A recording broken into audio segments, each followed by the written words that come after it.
उधर the week magazine ने सूत्रों के हवाले से एक रिपोर्ट में दावा किया कि भारत को अपनी तरफ लाने के लिए नेटो पर्दे के पीछे बातचीत में जुट गया है। रूस और यूक्रेन के युद्ध में भारत ने कोई पाला नहीं पकड़ा है। नेटो और अमेरिका को इसी बात से दिक्कत है, वो भारत को अपनी तरफ करने के लिए बुरी तरह छटपटा रहे हैं। और द वीक मैगजीन की रिपोर्ट ने उनकी छटपटाहट पर मोहर भी लगा दी। मैगजीन ने रिपोर्ट छापी कि दिल्ली में हुए रायसीना डायलॉग के दौरान नेटो की एक टीम ने भारतीय अधिकारियों के साथ एक मीटिंग भी इतनी सीक्रेट की सारी बातें बंद दरवाजे के पीछे की गई। बताया गया कि उस मीटिंग में भारत की तरफ से मौजूदा अधिकारियों के साथ रिटायर हो चुके कुछ अधिकारियों और सेना के अफसरों ने भी हिस्सा लिया। रिपोर्ट में दावा किया गया कि मुलाकात में रूस यूक्रेन जंग का मुद्दा तो उठा, लेकिन सबसे ज्यादा फोकस हिंद प्रशांत महासागर के इलाके में भारत के साथ मिलकर चीन को सबक सिखाने पर रहा। अमेरिका चीन और रूस की बढ़ती दोस्ती से परेशान है और चाहता है कि नेटो भी हिंद प्रशांत महासागर में चीन के खिलाफ कूद पड़े। अब भारत के साथ के बिना इस इलाके में चीन का मुकाबला करना मुमकिन नहीं, इसलिए नेटो और अमेरिका भारत से करीबी बढ़ाने में लगे हैं।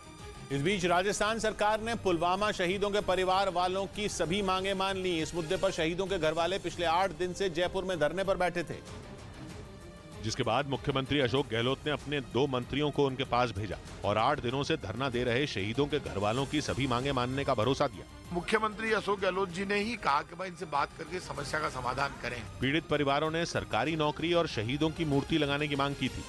इस बीच रंगों के त्योहार होली में इस बार आप दिवाली का भी मजा ले पाएंगे, क्योंकि बाजारों में रंग वाले पटाखों की एंट्री हो चुकी है और इन पटाखों की मांग भी काफी ज्यादा है। ये रंग वाले पटाखे दिवाली पर जलाए जाने वाले पटाखों के जैसे ही दिखते हैं, जिनमें अनार बम से लेकर रंगों की बौछार करने वाली बंदूकें भी शामिल हैं। लेकिन इनको फायर करने के बाद धमाके की बजाय हवा में रंगीन गुलाल उड़ने लगता है। दिल्ली में सदर बाजार के दुकानदारों ने बताया कि इस बार सबसे ज्यादा डिमांड इन रंग वाले पटाखों की है। दिवाली में पटाखे नहीं जला पाए, लेकिन ये होली में पटाखे जलाने को मिल रही है। वहीं इस बार बाजार में स्वदेशी पिचकारियों ने भी धूम मचा रखी है। इधर पंजाब में बठिंडा के मौड़ मंडी बम ब्लास्ट मामले में बड़ा एक्शन हुआ। इस मामले में राम रहीम के डेरा सच्चा सौदा से जुड़े 3 समर्थकों के खिलाफ इंटरपोल ने रेड कॉर्नर नोटिस जारी कर दिया और जिन 3 आरोपियों के खिलाफ इंटरपोल का नोटिस जारी हुआ, उनमें गुरतेज सिंह, अमरीक सिंह और अवतार सिंह के नाम शामिल हैं। 2017 में बठिंडा के मौड़ मंडी इलाके में बम ब्लास्ट हुआ था, जिसमें 5 बच्चों समेत 7 लोगों की मौत हो गई थी।